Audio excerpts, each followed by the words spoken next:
We can now cross to journalist Thierry Meyssan. He's founder and chairman of online newspaper The Voltaire Network. He is in the Rixos Hotel. Thanks very much indeed for joining us there on the phone. Now, we've just been talking to a journalist who's staying in the same hotel as you. He was saying he feared for his life. He felt threatened and very much in danger.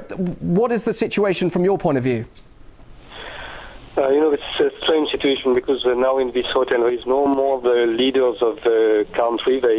They go away from the hotel, but now there is only some journalists inside the hotel. But as you know, some of the US journalists are not journalists at all. They are only spies with undercover of journalism. So these people try to kill the others inside the hotel. Now the hotel is without electricity and no food, and we had some Libyan fighters inside to protect us against the US, and the hotel is surrounded by the tribes now to prevent the entrance of NATO here.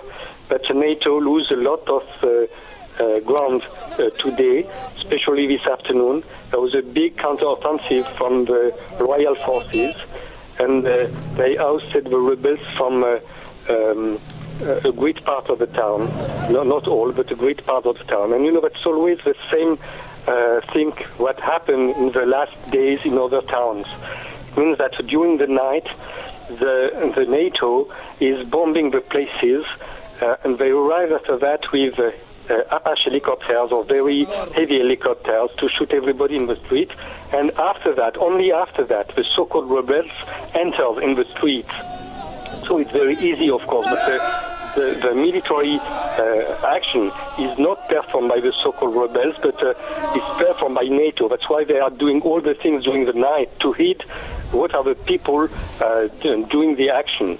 But in the day, each time we see the reverse.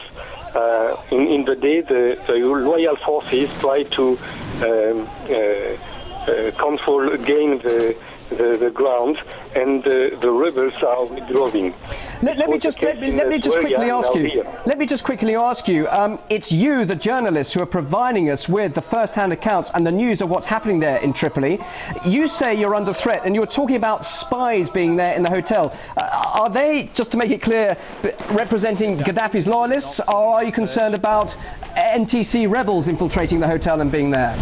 No, I'm saying to you that some of so-called journalists inside are US agents undercover.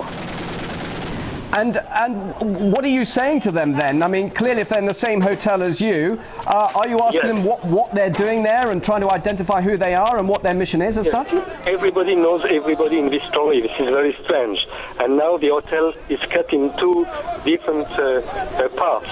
So why do you, if they're American CIA agents, why do you feel threatened then? I will not explain you all the details now, but the security shows us a lot of papers from these people. Some are from CIA and MI6. And just briefly and finally, Thierry, it's not all over yet, clearly, in Tripoli. What do you anticipate tonight? Just briefly, what can you, from the sources you're talking to, anticipate happening next? Just briefly. Yes, I think it could be another very, very big fight like last night. Last night it was a tremendous fight. We don't know exactly the losses, but during the first part of the night, there was only the first part of the night. There was 1,300 people killed and 5,000 people badly injured. We enter in the hospitals. All right.